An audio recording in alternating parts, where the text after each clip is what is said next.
Bonjour à toutes et tous et bienvenue dans le podcast Danser sa vie. Je suis Gaëlle Piton, sophrologue, coach, autrice, artiste, une femme aux multiples casquettes. Dans ce podcast, je vous partage mes réflexions et conseils avec authenticité et liberté. J'ai également le plaisir d'accueillir des personnalités inspirantes pour vous aider, vous aussi, à danser votre vie. Vous êtes prêts ? C'est parti !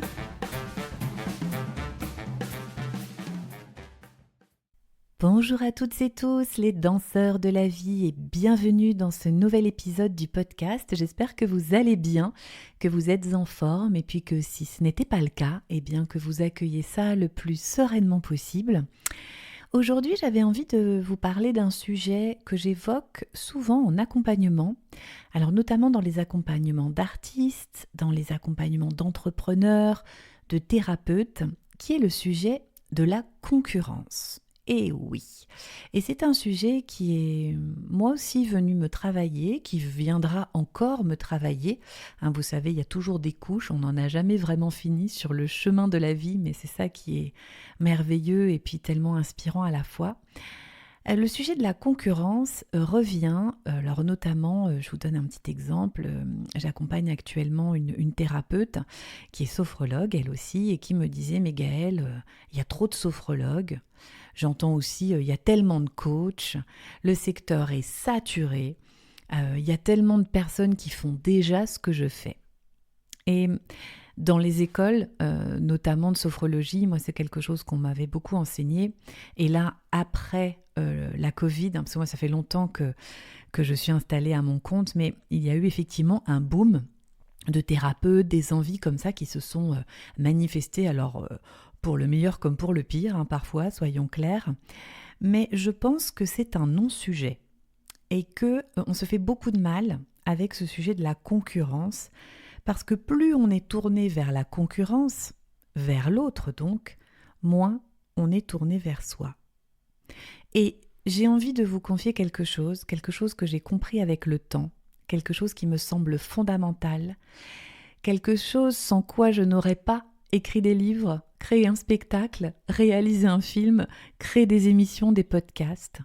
C'est que la concurrence n'existe pas quand tu es vraiment toi. La concurrence n'existe pas quand tu es vraiment toi. Parce que des comme vous, il n'y en a pas deux.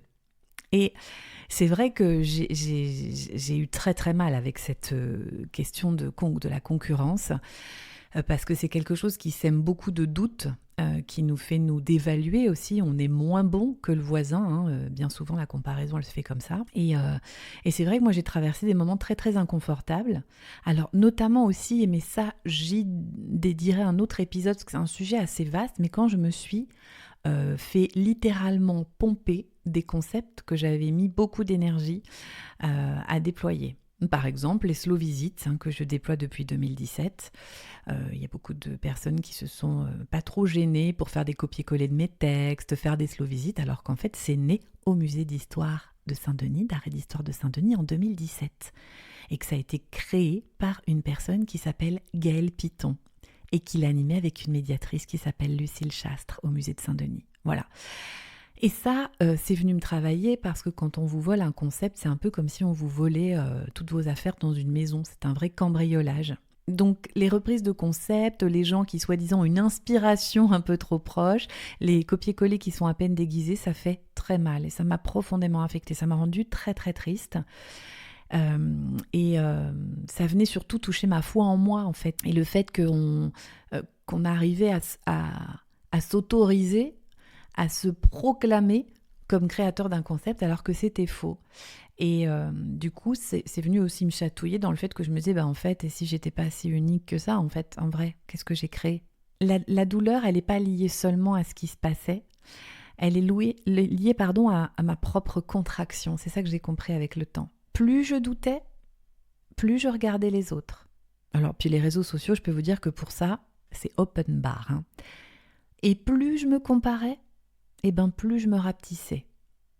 Et là, vraiment, au fil d'accompagnement, parce que Je vous avoue que j'aurais jamais pu réussir à m'autoriser tout ça toute seule. Je pense que pour ces thématiques du regard de l'autre, de la comparaison, c'est bon d'être accompagné. Eh bien, ma phrase clé est devenue « On ne peut pas te copier si tu es vraiment toi ». On peut copier des mots, on peut copier un concept, on peut copier une structure, mais on ne peut pas copier votre corps, on ne peut pas copier votre histoire, on ne peut pas copier votre traversée, on ne peut pas copier votre vibration, on ne peut pas copier tout ce que vous avez dû endurer, transformer, transmuter pour en arriver là. Et je vais vous dire une chose, je fais toujours des slow visites dans les musées, et le retour que l'on me fait, c'est que ce que je propose, est vraiment dense, intense, authentique. Mais oui, mais parce que je sais comment c'est né dans ce territoire. C'est né dans un territoire en Seine-Saint-Denis pour une vocation d'accessibilité à l'art par tout un tas de publics, parce que précisément, c'est ce que j'expérimentais. Et une sophrologue, les pieds dans les quartiers de Saint-Denis, à l'époque, il n'y en avait pas deux. Mais c'est une de mes parts. Et toutes les autres réunies font que je suis Gaëlle. Je ne suis pas meilleure que vous, mais je suis unique, tout comme vous l'êtes.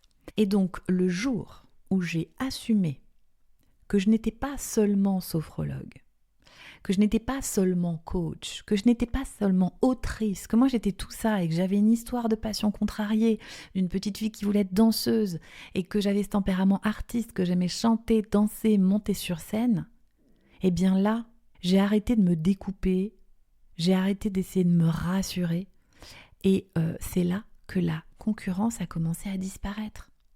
Puisque j'étais profondément occupée par ce que j'avais moi à transmettre, par être la plus juste dans qui je suis, la plus juste dans ce que je donne à l'autre et comment j'accompagne l'autre avec qui je suis.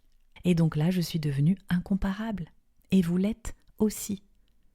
En fait, le vrai sujet, c'est pas la concurrence, c'est le regard de l'autre. On a tout le temps peur d'être jugé, on a peur d'être critiqué, on a peur d'être copié, on a peur d'être de trop. Et je vous assure que toutes ces peurs, pour avoir le cran de monter sur scène, pour avoir le cran de sortir un livre, c'est bien de les avoir travaillés, sinon c'est vraiment très très dangereux. Si vous allez devant 300 personnes, seul sur scène, et que vous avez peur d'être jugé, peur d'être rejeté, parce que moi c'était vraiment ça qui m'anime, c'est ma blessure, la blessure de rejet, qui prend naissance dans mon enfance, vous allez vraiment vous faire démolir en fait. Et tant que notre énergie, c'est comme en méditation, tant que notre énergie elle est tournée vers ce que font les autres, vous n'êtes pas dans votre propre œuvre, dans votre création au sens large. Vous êtes dans la survie. À checker que autour, on vous regarde pas trop, qu'on vous pompe pas trop, qu'on fait pas trop ceci. Alors oui, il y a beaucoup de coachs. Oui, le secteur est concurrentiel. Oui, il y a beaucoup de sophrologues.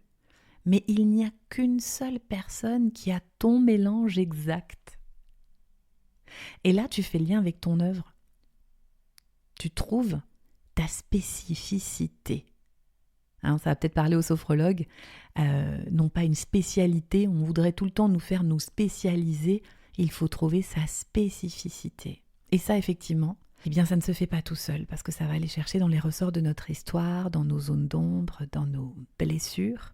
Et c'est vraiment exactement, ici et maintenant, ce que j'aime faire dans mes accompagnements, notamment dans l'accompagnement signature que je propose, qui est de 3 mois pour danser sa vie. Et moi, j'ai vraiment envie d'aider les femmes, notamment, à arrêter de se comparer. Ça fait trop de mal.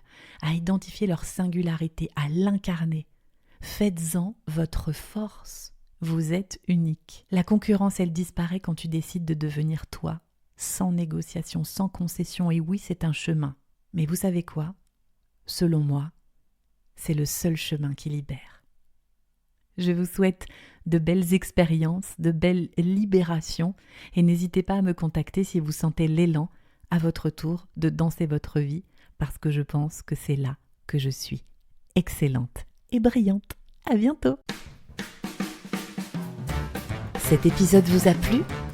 N'hésitez pas à partager autour de vous, à mettre des commentaires, des pouces, des étoiles. Cela aide énormément mon travail. Et si vous voulez en savoir plus sur toutes mes casquettes, rendez-vous sur mon site internet www.gaellepiton.com ou sur les réseaux sociaux Facebook, Instagram, LinkedIn. J'ai hâte de continuer ces partages avec vous. À très bientôt.